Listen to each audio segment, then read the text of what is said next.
audiencia está en el aire. Un saludo a nuestros compañeros Francisco Manzano, Edison Joel Peña y Harold Modesto, que yo sé que están en sintonía, me están copiando por ahí. Ajá. Bueno, Legal Radio, debo precisar lo siguiente antes de hacer este pequeño comentario para entrar en contexto, porque en fin hay que dejar, ¿verdad?, que la autoridad haga su trabajo. Todos fuimos testigos, o antes de decir que fuimos testigos, decir y establecer que Legal Radio es un programa que tiene la obligación de, desde un contexto objetivo, fijar posiciones técnicas en relación a cualquiera de los hechos que surgen. Guardando las distancias, en el grupo RCC Media existen programas de índole político, El Rumbo de la Mañana, El Sol de la Mañana, de la tarde, en donde convergen opiniones de diferentes tipos. Este es un programa estrictamente legal. Y a nosotros nos escuchan la representación más alta del derecho en la República Dominicana, desde ese punto hasta el ciudadano más común. Y con ello esperan que nuestros comentarios estén ceñidos y cargados de objetividad. Y en ese sentido nosotros vamos a no analizar, tal vez fijar alguna posición, porque durante la semana prácticamente nos los han reclamado en todos los ámbitos que nosotros conocemos, las personas que nos dicen, bueno, Legal Radio, no hemos escuchado la opinión respecto de la tragedia que ocurrió en el Jetset.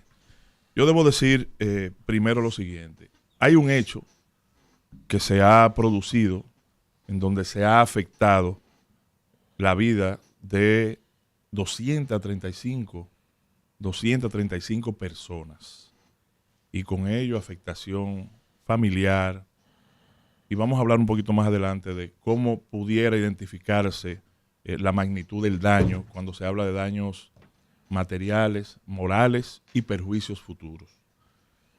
Yo sentarme tal vez a analizar el tipo penal del homicidio voluntario como homicidio culposo y llevarle a ustedes el ánimo de qué es la imputación objetiva, la subjetiva, las causas de justificación, el tema de la culpabilidad, probablemente no genere la mayor de las atenciones. Pero sí decir que el hecho que ocurrió no podemos darle la espalda a que ha ocurrido un daño y de que ese daño tiene responsables.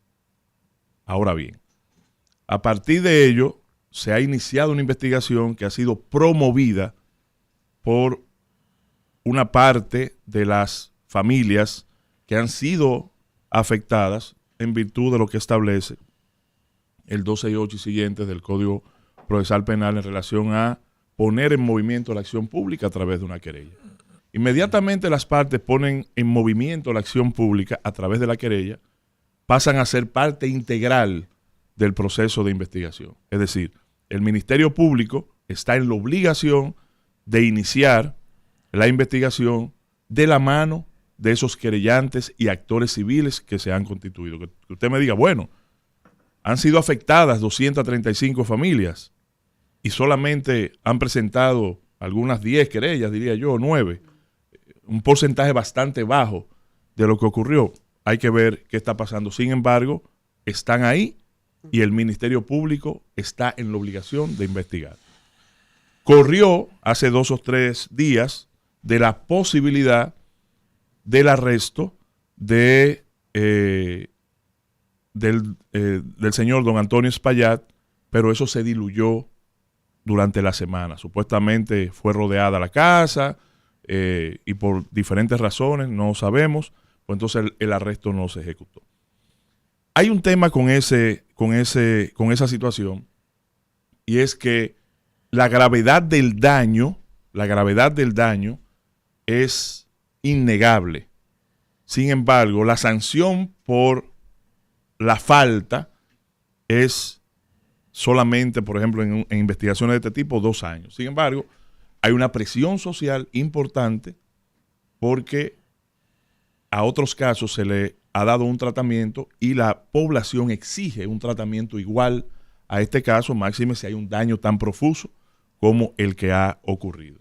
Esa decisión la tiene en sus manos la autoridad. no la tenemos nosotros, no la tenemos la población, y yo creo que debemos darle un voto de confianza al Ministerio Público en lo que está haciendo en ese proceso de investigación y posterior individualización. Un homicidio culposo como este tipo, en el grado, ¿verdad?, de involuntario, usted está hablando de inobservancia, puede hablar de imprudencia, puede hablar de negligencia. Nosotros no tenemos un código procesal penal que ni siquiera pueda, en un momento determinado, establecer los grados, por ejemplo, de la imprudencia. La imprudencia en otros países tiene grados, la negligencia tiene grados, a partir de los niveles de y del mismo debido cuidado, de inobservancia que tiene en un momento determinado una persona. Entonces, aquí, si hay algo que debe confirmarse, ratificarse, conocerse, es que hay un daño y tiene que haber responsables. Usted me diga, bueno, esa investigación no va a concluir, esa investigación va a durar mucho tiempo. De hecho, la perentoriedad de la investigación no ha comenzado a correr porque todavía no se ha conocido medida de coerción. Ni siquiera ha sido citado una persona. El Tribunal Constitucional ya habla de que el plazo legal, el plazo máximo del proceso, comienza a correr a partir de la primera citación que la persona recibe. El Tribunal Constitucional ha sido claro en ese sentido. Eso no se ha producido, lo que quiere decir que el Ministerio Público todavía tiene suficiente tiempo para investigar, pero sin embargo hay una presión de un resultado. Hay un abogado amigo que habló en un momento determinado de que no, los tribunales de la República, la condena a partir de los daños causados por una muerte en el sentido culposo es de 600, 800 mil pesos. Yo creo que el colega en ese sentido está errado. ¿Por qué? Porque ¿qué hay que medir cuando se va a establecer un daño? La experiencia que él citó es lo que están viviendo los juzgados de paz de tránsito en el país, en donde una persona, generalmente en condición de motorista, muere muchísimas veces por la imprudencia del mismo por sus propias actuaciones, por la propia actuación de la víctima, y se ha convertido prácticamente en un uso, y duele decirlo, que en casos como ese, en materia de tránsito, difícilmente el tribunal condene por más de $1 millón. Lamentablemente, duele decirlo.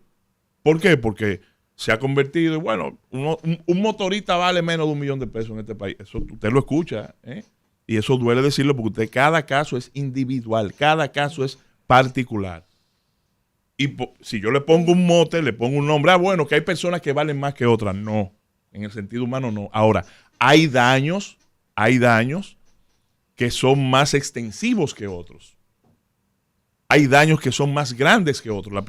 La persona humana, como decía un sacerdote, el padre Alonso en el colegio, vale igual, o sea, es la misma persona, su condición humana no varía y tiene derechos intrínsecos que nacen con ella igualito. Ahora, el daño se calcula dependiendo la parte material, como dije, el aspecto moral y el perjuicio futuro, y me voy a referir a eso. Entonces, no es verdad que una vida en el país vale 600, 800 mil pesos. Esto es un caso totalmente diferente y que de hecho no lo va a conocer un juzgado de paz. O sea, hay un daño. Entonces usted me dirá, una persona, por ejemplo, que tenga hijos, que estudie fuera del país con compromisos mensuales, que tal vez está dejando de percibir una serie de ingresos, la angustia que sufrieron los familiares, la persistencia de la angustia, que esto no fue un solo día, todavía el día de hoy el pueblo dominicano siente dolor por lo que ha ocurrido.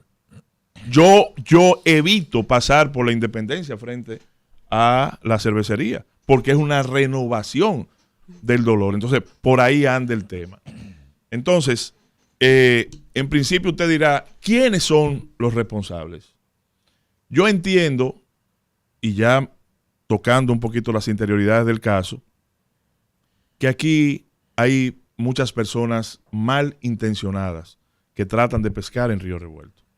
Entonces, el hecho, por ejemplo, de el socio principal de la empresa que regentea el JETS salir a dar declaraciones y a dejarse entrevistar, eso generó una serie de situaciones adicionales que tal vez el pueblo no primero pedía que saliera, insistentemente y la presión que se creó fue tal que tuvo que salir a dejarse entrevistar.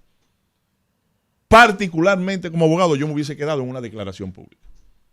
En una declaración pública de compromiso. Pero el hecho de la entrevista generó ciertos elementos bastante importantes que tendrán ya finalmente que ser investigados. Esa es mi opinión personal, no específicamente de Legal Radio. Yo lo hubiese dejado en una propuesta, en una publicación, en una declaración de compromiso de que la investigación avanzara en una dirección. Pero someterse al morbo de la población, eso generó todavía una profundización en lo que es la evaluación del posible daño a futuro. Legal Radio está comprometido con la objetividad. Yo creo que de una forma u otra debemos permitir que el Ministerio Público realice su investigación en ese proceso de individualización y también pedirle a ese Ministerio Público que avance sin dejarse llevar de la presión social, pero que avance con responsabilidad. El avance debe ser con responsabilidad. Legal Radio continúa en breve.